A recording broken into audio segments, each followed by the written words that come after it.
जय Hind. PCS point Patna वाला and AD ज्ञान हब में आप सभी का मैं अनिल सर अभिनंदन हार्दिक स्वागत करता हूं। आज तमाम महिलाओं भाई बहनों को जो दुनिया में सामाजिक आर्थिक राजनीतिक रूप से हर देश में अपना प्रतिनिधित्व देश के विकास हेतु जो महिला वर्ग समर्थन दे रही हैं, सशक्त बन रही हैं, उन्हीं को मद्देनजर रखते हुए यूनाइटेड नेशन के द्वारा 1975 में यह घोषणा किया जाता है कि महिलाओं को एक सम्मान मिल सके एक वैश्विक मंच पर। तो बीजिंग घोषणा पत्र होती है और बीजिंग चीन की कैपिटल है और ये होता है कि अंतर्राष्ट्रीय महिला दिवस मनाया जाए। आज 8 मार्च है और इस दुनिया में अंतर्राष्ट्रीय महिला दिवस मनाया जा रहा है, जिसका विषय है 2025 की थीम है, जो इस प्रकार आज के सेशन में हम लोग पढ़ेंगे, जानेंगे और समझेंगे। और इसके तहत वैश्विक पटल पर हर कंट्री अपने देश में महिलाओं को भागीदारी की साझा देती हैं और जो है कि आगे बढ़ने का मौका देती है, उसकी भी चर्चा करेंगे। और आज हम जानने का प्रयास करेंगे कि हम जिस स्टेट से आते हैं, अर्थात मैं बोलूँ तो गर्व से कहते हैं कि हम एक बिहार राज्य से हैं और बिहार में भारत में सबसे ज़्यादा, अगर भारत में सबसे ज़्यादा महिला वर्ग में अगर भारतीय जो है कि बिहार सरकार में, बिहार पुलिस में महिला की संख्या 30,000 हैं, जो एक सराहनीय कार्य है। और इस राज्य की सुरक्षा उनके हाथों में गई है। ऐसा करने वाला बिहार पहला ऐसा राज्य है जिन्होंने राष्ट्रपति दिया, बौद्ध दिया, जिसने महावीर जन्म दिया, जिन्होंने शून्य दिया। इन तमाम चीज़ों का ये साक्षात्कार है हमारा बिहार। मैं बात कर रहा हूँ अंतर्राष्ट्रीय महिला दिवस की।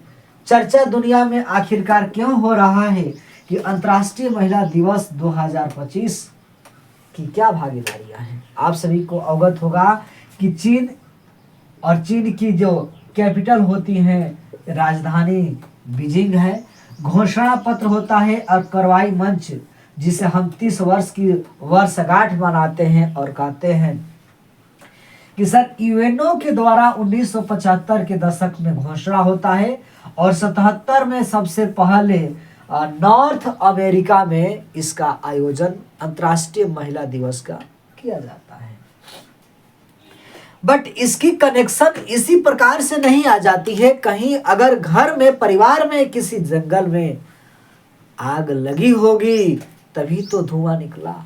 क्या आखिरकार जो है कि आज़ादी के बाद भी तो महिलाओं ने आज़ादी में चढ़ बढ़ कर हिस्सा लिया, जिन्होंने अपने देश की आज़ादी के लिए अपने जो है कि पति को खो दिए, मांग की सिंदूर को जो है खो दिए, अपने जो है पुत्र को खो दिए, किसी ने अपने भाई को खो दिए।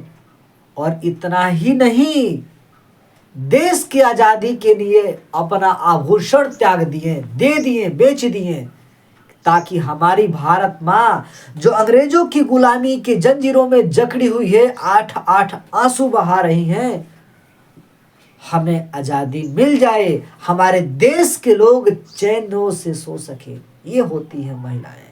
आज की महिलाएं एक तरफ से देश की रक्षा कर रही हैं। आप देख रहे होंगे कि मिसाइल कहते हैं, विमान उड़ा रही हैं, लोको पायलट बन रही है। अभी रेलवे मंत्रालय ने दिया है ये रिपोर्टें कि सबसे ज़्यादा अगर देखा जाए तो रेलवे पायलट जो महिलाएं हुई हैं, देश की भागीदारी में अहम योगदान निभा रही हैं। सामाजिक तौर पे, आर्थिक तौर पे, राजनीतिक तौर पर आप सभी देख सकते हैं कि यशस्वी हमारी जो कि वित्त मंत्री जिसे हम क्या कहते हैं, तो निर्मला सीतारमन जी कहते हैं। इन तमाम प्रकार की महिलाएं, पीवी सिंधु की मैं बात करूं, देश के सर्वोच्च पद पर बने राष्ट्रपति द्रौपदी मुर्मू जी की बात किया जाए, या देश के प्रथम महिला लेडी प्रधानमंत्री इंदिरा गांधी की बात किया जाए, इन तमाम महिलाओं का हम जो है कि उदाहरण ले सकते हैं। बात किया जा रहा है कि वर्तमान में इसका थीम, इसका विषय क्या रहा है, तो कहता है कि ऑल वुमेन्स के लिए, सभी महिलाओं और लड़कियों के लिए एक अधिकार, समानता और जो है सशक्तिकरण। आप समानता की बात करेंगे तो राइट टू इक्वलिटी, समानता का अधिकार आप भारतीय संविधान में पढ़े होंगे, जो आर्टिकल 14 कहता है। कल के सेशन में हम लोगों ने पढ़ा, ये वीडियो जो रिकॉर्ड हो रहा है एडी ज्ञान हब पर और पीसीएस पॉइंट पटना वाला दोनों चैनल पर हमारा उपलब्ध होगा। और पीसीएस पॉइंट पटना वाला चैनल पर ऑलरेडी फंडामेंटल राइट्स की एक कड़ी होती है, जिसे हम 14 से 18 आर्टिकल के बीच में समता का अधिकार पढ़े हैं। आर्टिकल 15 का चर्चा हम पढ़ेंगे और आर्टिकल जो है कि 39 और 52 को भी हम लोग देखेंगे कि किस प्रकार से महिलाओं को जो योगदान मिल रहा है, यह अहम योगदान है। और इतना ही नहीं, हम ये भी देखने का प्रयास कर रहे हैं कि भारत में सरकार महिलाओं के विकास के लिए सशक्तिकरण, उनकी मजबूती बनाए जाने की ये पहल कर रही है, लेकिन दूसरी तरफ इसका नकारात्मक भी पहलू हमारे आंखों में दिखता है, हमारे आंखों से दिखता है। और जो भ्रष्टाचारी मीडिया है, जो कहा जाता है सरकार के चौथा बड़ी के रूप में कार्य करती हैं, वह किस प्रकार से हैं, उनका रैंकिंग कितना अच्छा बन रहा है, तो ये भी देख रहे हैं। बिहार में, बिहार ही नहीं कहिए, मध्य प्रदेश, महाराष्ट्र में जिस प्रकार से महिलाओं को, बहु बेटियों को जिस प्रकार से कत्ल किया जा रहा है, छेड़छाड़ किया जा रहा है, बलात्कार किया जा रहा है, ये भी इस पर ठोस कार्रवाई करने का, इस पर कानून बनाने का विचार भी करना चाहिए। यह बड़ी बड़ी सी बातें और थीम बनाने से नहीं होगा। ये जो बात कहा गया है कि लड़कियों के लिए अधिकार, और जो लड़कियां अपने न्याय के लिए गुहार लगाती हैं और उन्हें नहीं सुना जाता है, वो कहाँ बातें रह जाती हैं।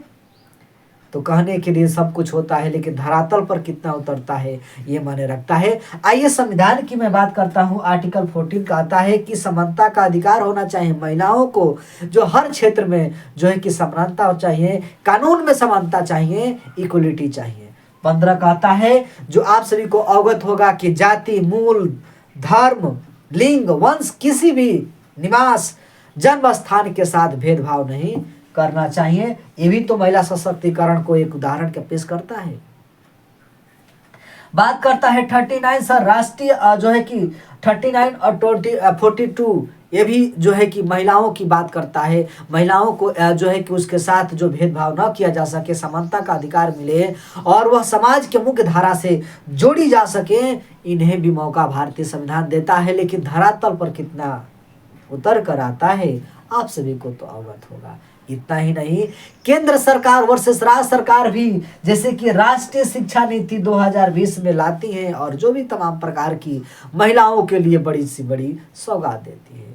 यहाँ तक कि यशस्वी प्रधानमंत्री नरेंद्र मोदी जी के द्वारा कहा जाता है बेटी बचाओ बेटी पढ़ाओ अभियान हरियाणा के पानीपत से जो है, पानीपत या सोनीपत से जो है स्टार्ट किया जाता है कि बेटियों को बचाओ और पढ़ाओ। लेकिन धरातल पर कितना सजगता है ये देखने वाली बात है। तो हम सभी को यह आज के दिन कसम लेना चाहिए, हर युवाओं को, महिलाओं को, कि किस प्रकार से हमारे देश के बहु बेटियां सुरक्षित रहें, उन्हें हम सपोर्ट करें और सामाजिक, आर्थिक, राजनीतिक गतिविधियों में उन्हें हम क्या करें, मौका दें और आगे बढ़ाने का साहस प्रदान करें। इसी के साथ हमारा आज के सेशन, यह वीडियो समाप्त होता है। कमेंट करके बताइए यह सेशन आपके एग्जाम्स के लिए, आपके सामाजिक और जो है कि समाज में कैसा मैसेज आ सके, आपका विचार क्या है, तो कमेंट करके ज़रूर बताइए। टेक केयर, जय हिंद, आपका दिन शुभ हो।